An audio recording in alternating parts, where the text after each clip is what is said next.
Olá, sejam bem-vindos ao Band Entrevista. Se precisar, peça ajuda. Esse é o lema da campanha Setembro Amarelo de 2024. A iniciativa busca, mais uma vez, mobilizar a sociedade na luta contra o suicídio, que continua a ser uma das principais causas de mortes evitáveis no mundo. E sobre esse delicado, mas importante assunto, a gente conversa agora com a médica psiquiatra, doutora Rayana Coelho. Doutora Rayana, muito obrigada pela sua participação aqui, viu? Obrigada, Renata. Eu que agradeço pelo convite.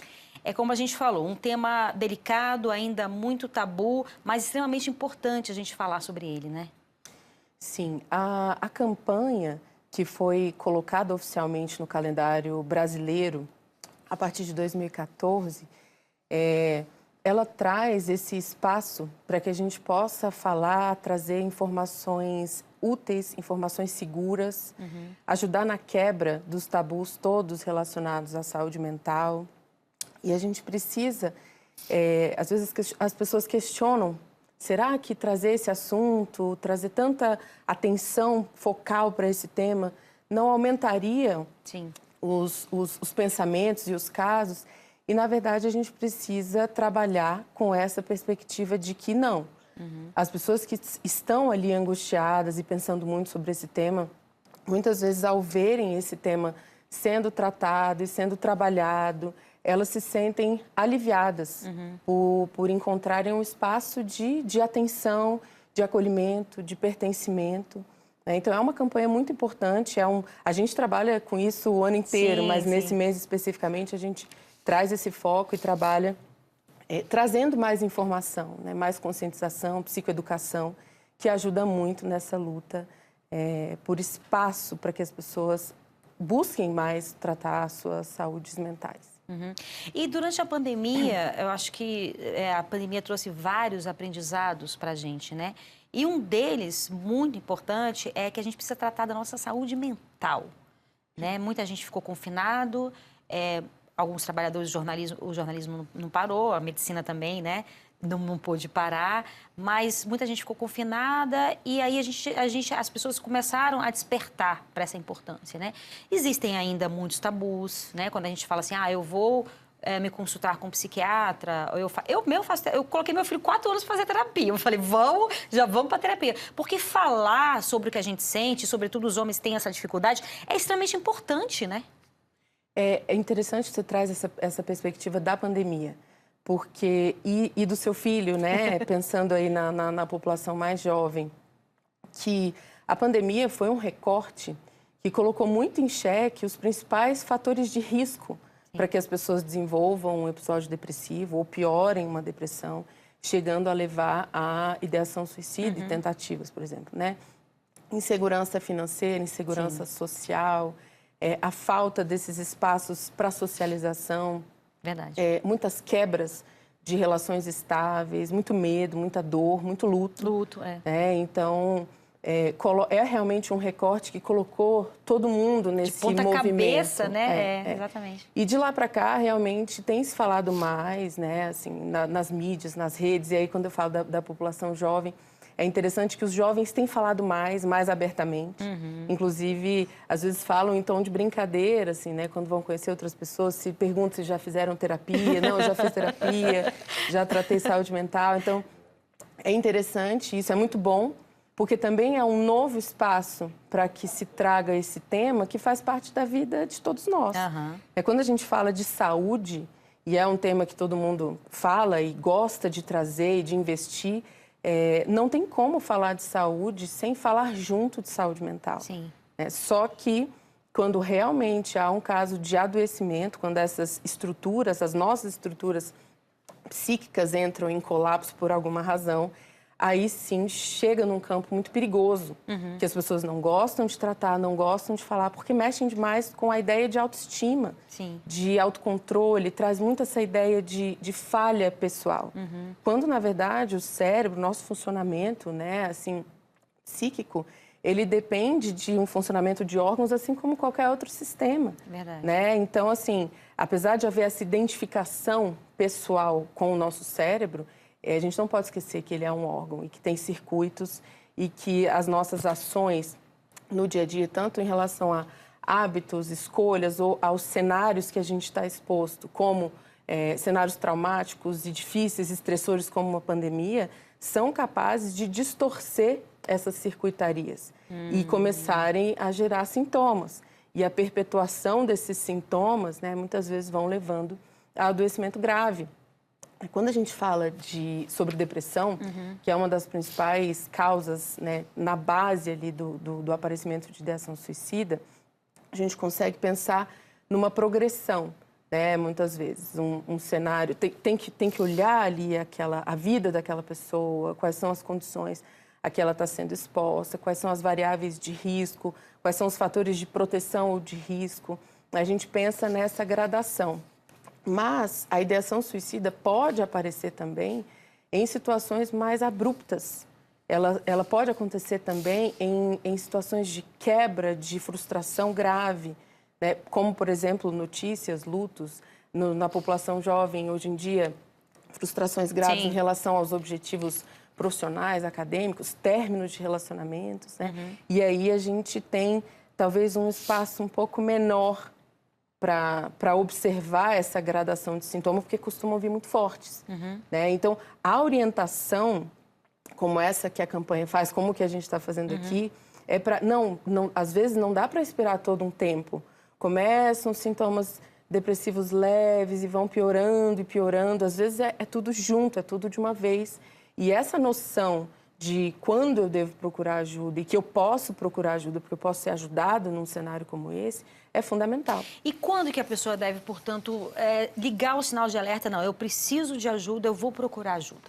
Em geral, pensando, por exemplo, nesses recortes mais pontuais, como uma grave notícia, uma catástrofe, né? Como a gente toda hora acompanha ali, imagina as pessoas que acabaram de receber uma notícia sobre seus familiares ou uma notícia ali, né, em âmbito mais pessoal e íntimo, às vezes vem uma avalanche de emoções, um turbilhão que a pessoa não é capaz de organizar.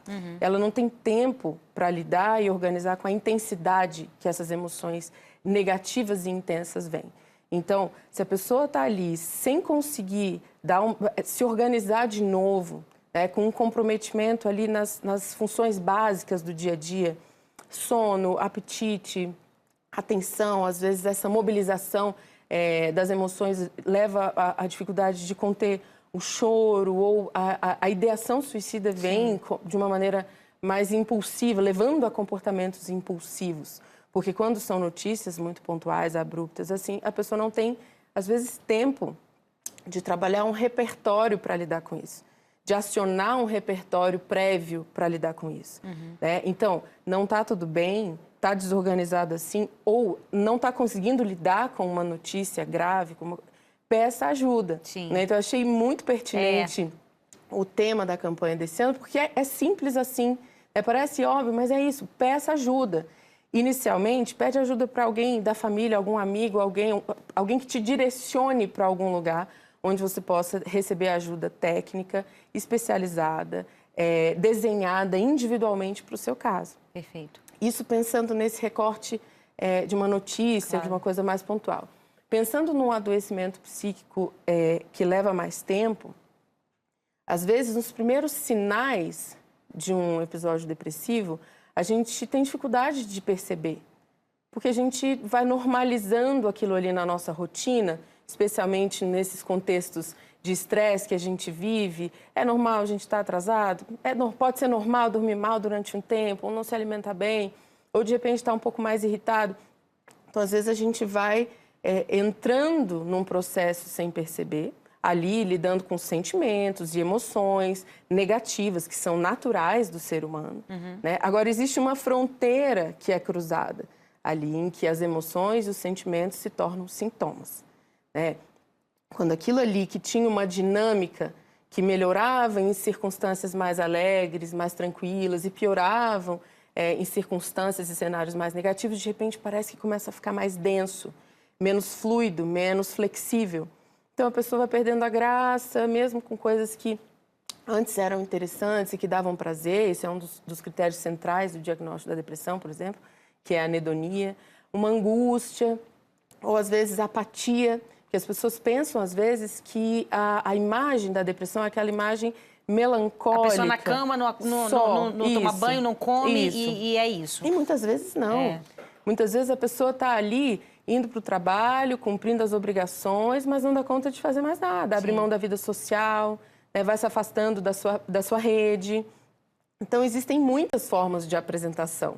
E a gente tem que tomar cuidado, porque quando a pessoa realmente começa a perceber, opa, eu estou diferente, né? Isso aqui eu gostava de fazer e não estou gostando mais. Claro que não é mudar, né? Mudar um hobby, por exemplo, isso aí é natural. Mas isso dentro de um contexto, que às vezes a pessoa está vivendo ali várias situações em sequência, que vão tirando a graça, vão decepcionando, né? Vivendo uma situação de insatisfação crônica. E aí vai criando essa densidade, né? Essa dureza.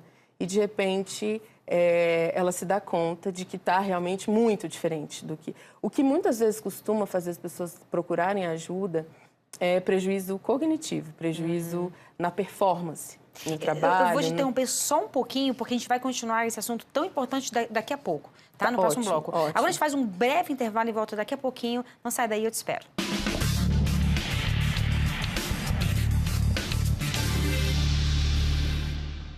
Estamos de volta com o Band de Entrevista, hoje falando sobre Setembro Amarelo e a prevenção ao suicídio. A nossa entrevistada é a psiquiatra, doutora Rayana Coelho. Doutora, pegando então o raciocínio do que a gente estava falando, você estava falando anteriormente, sobre a questão dos sintomas da depressão, então é quando afeta a questão cognitiva que muitas vezes a pessoa desperta para pedir ajuda? Às vezes a pessoa vai levando, né? Enquanto há um prejuízo ali social, enquanto há um prejuízo de interesses pessoais.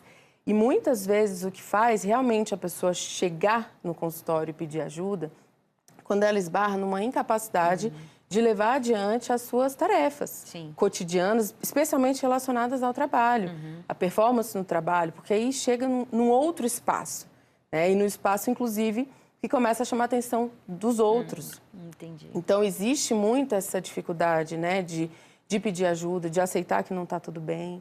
E muitas vezes as pessoas chegam nesse ponto já muito tempo depois do ponto em que elas, de fato, poderiam ter procurado ajuda. Entendo. Então, elas poderiam ter procurado ajuda lá no início. E aí é o nosso papel em falar sobre isso tecnicamente, né, trazendo informações sérias, realmente reforçando essa necessidade de que as pessoas procurem ajuda. Existe também, a gente está falando de tabus, enfim, tentando desmistificar um pouco esse universo que é tão importante, né, a gente compreender. Existe também um tabu com relação ao uso de medicamentos, né? A gente sabe que o Brasil é um país que usa muitos medicamentos, as pessoas se automedicam, inclusive, que é uma coisa absurda, né, em grandes casos. Sobretudo nesses casos que a gente está falando aqui, mas em alguns casos, sobretudo quando a gente está falando de uma doença, a gente está falando de uma doença que é a depressão, o uso de medicamentos, ele faz-se necessário, né? Muitas vezes, sim. Agora, essa é uma decisão que precisa ser tomada de forma muito cuidadosa e muito individual. E aí, quando a gente fala, por exemplo, a gente falou um pouquinho anteriormente sobre redes sociais, sobre esse novo espaço em que as pessoas estão trazendo, por um lado, é muito bom, porque ajuda nessa quebra de tabus, ajuda a trazer para a pauta, né, coletiva esse tipo de tema, mas, ao mesmo tempo, pode trazer, quando as pessoas trazem ali o relato da sua própria história, podem, de algum modo, banalizar o cuidado que a gente precisa ter para estruturar um tratamento individualizado. Porque, sim, muitas vezes, quando o episódio depressivo está instalado, a gente precisa do recurso das medicações. E isso, sem querer te interromper, mas já te interrompendo, porque é tão importante ter algum especialista, porque hoje em dia a gente vive na superficialidade, né, das redes sociais, né? As pessoas falam do que não sabem. Então é muito importante ter um psiquiatra falando assim, porque a depressão, ela vai fazer com que o cérebro, me ajude, não funcione da forma que ele deveria funcionar, e aí vem o medicamento para fazer com que esse cérebro funcione da forma que ele deveria. Eu estou falando de uma forma leiga, mas para que as pessoas possam compreender. Sim, vou tentar, né, colocar de forma bastante simplificada. A medicação, ela entra nesse espaço, né, em que o cérebro já está funcionando de forma distorcida, porque o sintoma já está presente, né? Então, ela entra como se fosse um suporte, inicialmente, temporário, para ajudar a fazer essa reestruturação, como se fosse um reequilíbrio, né, em relação a neurotransmissores, ali nos espaços ativos no nosso cérebro que são necessários para o nosso funcionamento adequado. Né? Então, sim, muitas vezes elas são necessárias. E quando a gente está falando de um primeiro episódio depressivo, por exemplo, a gente coloca as medicações na expectativa de que elas realmente ajudem nessa reorganização. E aí, com o tempo suficiente, que vai ser combinado certinho em cada acompanhamento, a possibilidade de que a gente vá reduzindo para tentar suspender. Né? Exatamente. Agora, existem outras coisas que podem ser tentadas antes, né? Esse aqui é o ponto que às vezes as pessoas entram nesse conflito. Mas e a atividade física? Mas e os hobbies? E as atividades mente-corpo, como meditação, por exemplo, não ajudam? Sim, ajudam muito. A própria terapia, né? Para se conhecer, né? Sim.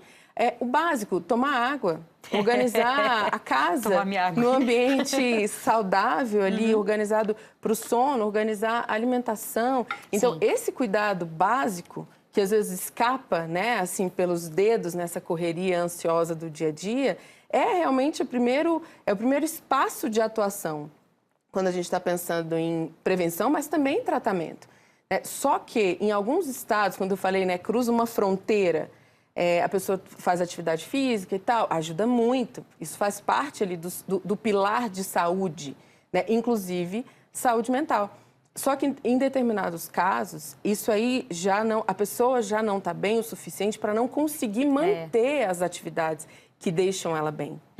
Então ela já não tem mais energia para sair, para ver os amigos, para ir fazer o esporte que ela sempre gostava, já não consegue mais organizar, porque o sono já está distorcido, né? O nosso ciclo de dia e noite, né? Sono e vigília, está distorcido também. Então, em muitos casos, a gente precisa da medicação quase como se fosse para dar uma estrutura inicial, para que a pessoa volte a se sentir minimamente bem e funcional, para que ela retome as atividades que vão manter a rotina dela ali na frente, pensando na prevenção de um outro episódio, no estabelecimento de uma saúde global. A gente pode dizer que existem pessoas que têm alguma tendência à depressão ou não? Pode afetar qualquer pessoa? Existem fatores genéticos bastante relevantes, mas cada vez mais a comunidade científica, né, traz para a pauta a importância, a relevância das nossas atitudes, escolhas, do ambiente em que a gente vive, que conseguem afetar essa predisposição genética que a gente traz. Então, disparar ou não essa predisposição.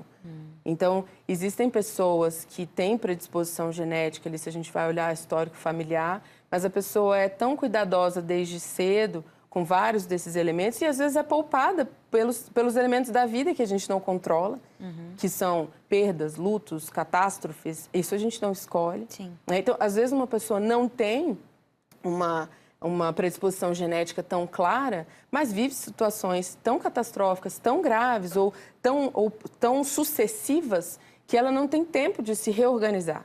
De reorganizar um repertório para lidar com essas perdas, com essas dificuldades, e pode, sim, desenvolver um episódio depressivo também.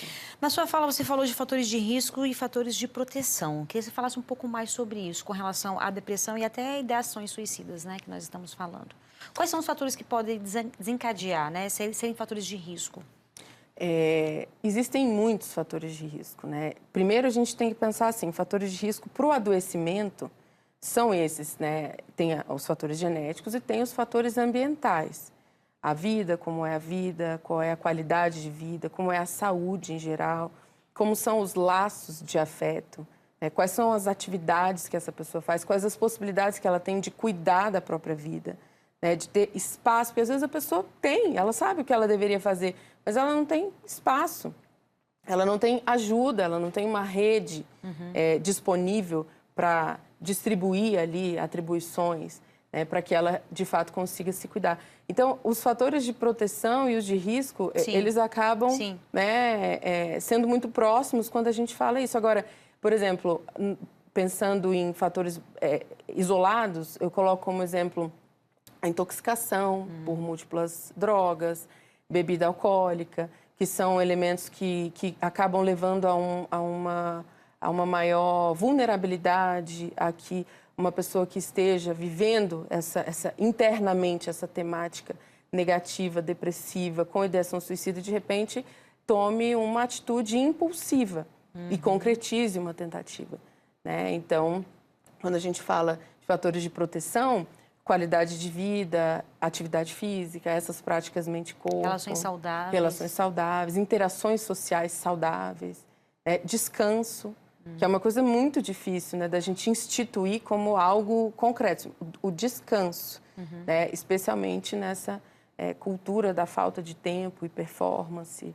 E especialmente porque o tempo agora é vivido nas redes. O tempo extra também. É vivido nesse outro lugar que está sempre inflamado. Que intoxica também, que está sempre muitas inflamado. vezes, né, se você não tiver cuidado. Exatamente. Verdade. E agora a gente faz mais um breve intervalo e volto daqui a pouco. Não sai daí, eu te espero.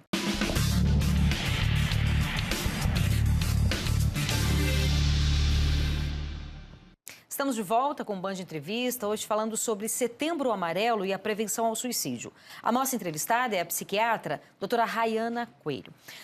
Doutora, a gente estava falando aqui sobre a questão das redes sociais, que, óbvio, né? As redes sociais, a internet em si é neutra, né? É você que vai escolher da forma que você vai usar. Mas, principalmente com relação a essa questão de saúde mental e depressão, pode ter um fator aí, inclusive, de risco, né? Que pode ser prejudicial até nesse sentido. Com certeza. Hoje, em todos os congressos da área, né, a gente tem mesas interessantíssimas falando sobre os perigos de quanto tempo as pessoas passam na internet, nas redes sociais, e o quanto esses espaços de comparação entre a vida, né, o recorte da vida que é pior, do outro. Né? E também tem um outro elemento que é o que a gente chamaria de isso já aparece como termos, né? Uma terapeutização das redes. Como as pessoas falam, e tem muito material, podem ouvir, e autorrelatos e tal. Às vezes as pessoas ali nas redes têm a sensação de que elas estão cuidando da saúde mental por estarem buscando acesso a esse tipo de material. Sem procurar o especialista adequado. Exatamente. Porque, tudo bem, é muito bom que esteja ali como um gancho para trazer para a pessoa, opa, não, eu acho que vale a pena procurar ajuda. Sim. Mas aí sim, de fato, procurar uma ajuda especializada para poder fazer esse desenho, né? Porque as mortes por suicídio, muitas vezes, a gente tem que levar em consideração que são mortes que poderiam ter sido evitadas. Porque as pessoas poderiam ter pedido ajuda, ou quem está por perto poderia ter identificado, ou acionado ali, em vez de pressionar ou deixar passar, realmente orientar, chamar para ir junto, oferecer um contato de alguém conhecido. Né? Então, isso sim, a gente precisa trazer também. Isso sim, ali, começa falando sobre o assunto, mas vem cá. O tratamento mesmo precisa ser individualizado e muito sério. E com um profissional, sobretudo, né? Que é o psiquiatra. Muitas vezes uma rede. Uma rede, né? E aí, a gente chegamos aqui ao nosso último bloco e esse programa é tão especial porque, assim, a gente sabe que o número de pessoas que têm ideações suicidas de todas as faixas etárias, né? Incrível isso. De todas as faixas etárias, seja dos mais jovens até os mais idosos, e que pensam muitas vezes constantemente, porque às vezes quando você está passando por um problema, você não consegue ver a luz, né?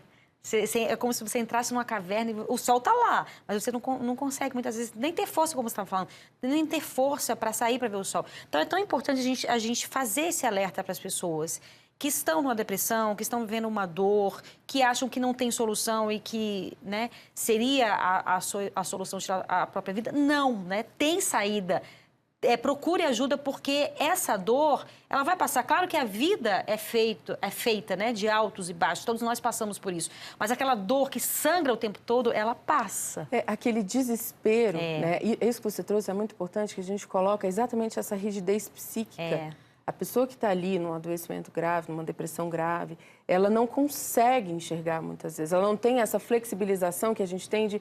Deixa eu pensar num plano B, num plano C. Na maioria das vezes ela não consegue, ela não encontra né? Então, é importante a gente sinalizar que, às vezes, o pedido de ajuda vem. Ele não vem com tanta clareza, mas a pessoa está falando muito sobre morte. Pode vir como, então? A pessoa está falando muito sobre morte, sobre desistir das atividades, está mudando muito o jeito de viver, abandonando muito.